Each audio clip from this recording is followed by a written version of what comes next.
Hello and welcome to another episode of Sock Size School, where today I'm going to be talking about levels of measurement, which is part of the A-level psychology specification, specifically to do with statistics. It's one of the more complicated aspects of the maths side of the A-level psychology course, and I'm hoping that this is going to break it down into something that's relatively easy to understand.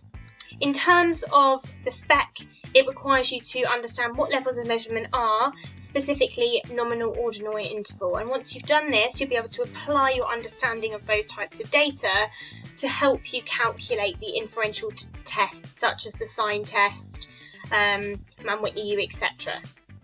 Those videos will come later that you'll be able to go step by step to figure out how to calculate the different statistical tests. Now, you've looked at in A-level psychology a range of different data: quantitative, qualitative, primary, secondary, categorical, continuous data. And all those types of data help you to understand the research methods that we've looked at so far. When it comes to statistics though, whilst you're dealing with quantitative data and you'll be dealing with either categorical or continuous data, we also need to learn some new language to help us understand which statistical test is appropriate to use at what point. The first type of data that you need to know about is called nominal data, and all that means is data that can be put into categories. So if you kept a record of the gender of each participant in an experiment, you're recording data at the nominal level. So this data is for male participants, this data is for female participants. Ordinal data would be data that can be put into rank order. So for example, if you had at primary school, people were running a race and you'd record who came first, who came second, who came third, who came fourth. Or if you did a test, you'd be saying who got the highest mark, who got the lowest mark, putting them in order from first to last. It says there that if you're looking at the race example, the time differences between the runners are not known. So you're not talking about this person ran over the line at 51 seconds, this person ran over at 55. That's not the data we're interested in here.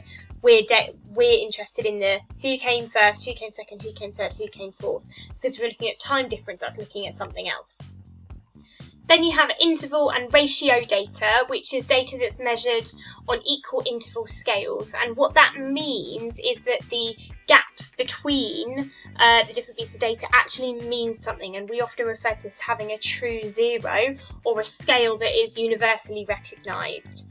Whereas before, when you're looking at data that can be put into rank order, that doesn't necessarily have a true zero. So temperature, height, weight, they're all things that we recognise, and we know that the difference between 1 centimetre to 2 centimetre is the same as the difference between 2 centimetres to 3 centimetres, and exactly the same when we're looking at temperature. We know 1 degree centigrade. We will have a universal understanding of what those mean, whereas when you're looking at ordinal data, that doesn't necessarily have to have these equal interval scales. Just to go back briefly about ordinal data, sometimes we use ordinal data if you produce your own scales. So you might have people being ranked on a phobia scale, or it might be that people are ranking or rating themselves out of 10. That would be ordinal data because they don't have equal intervals. Somebody's understanding of 7 out of 10 might be different to another person's understanding of 7 out of 10. It's not a universal measurement, whereas interval ratio data is data that has a true zero. It's equal distant between one to the other, and it's an understanding of data that we can all rely on every day. Let's do a bit of practical application of this. I want you to pause the video now and answer the questions for 1, 2 and 3. So considering your knowledge of nominal data, that means you need to put the data into categories. Ordinal data means you need to put them into rank order. And interval data means that you need to look at the interval scale based on calories. So have a pause, see what you've done. See if you can figure it out. The first one requires you to put them into these categories. So fruit tarts, donuts, cupcakes and biscuits. And so you can see that each box has now got the answers for those. That would be if you're using nominal data. If you're using ordinal data, whilst it's subjective, you'd put them into first place to last place of how appealing you think they look to eat. And then the last part is place the cakes along a scale based on their estimated calories. You can see the calorie information in the corner and you put them into rank order. Some of them have the same number of calories, so they're at the same point in terms of rank order. That's given you an idea of how you can apply your knowledge of nominal, ordinal and interval data into a real life situation. Understanding nominal, ordinal, interval data is essential for knowing which statistical test to use. So you are aware that in psychology you can be asked to calculate the sign test in the exam, but you also need to be aware of why a psychologist would use a particular test.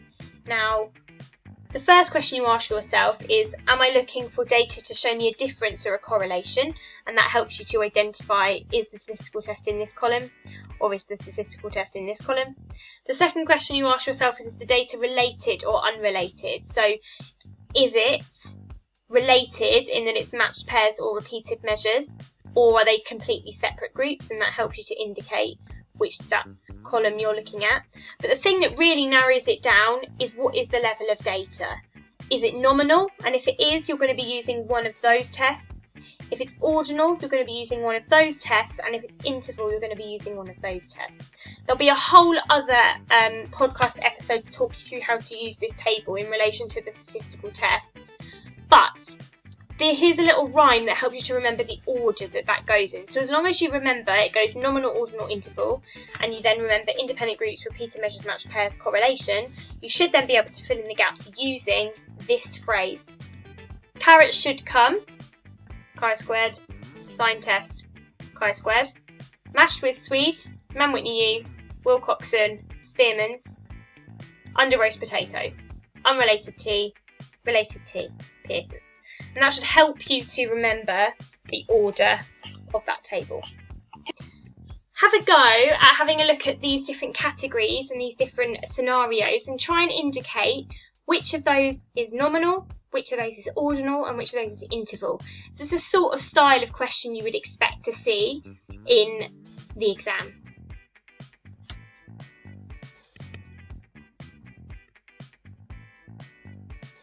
So podium positions, that's, who comes first, who comes second, who comes third, that is ordinal data. Looking at the time in minutes, a minute is something that has a true zero, that therefore is interval data.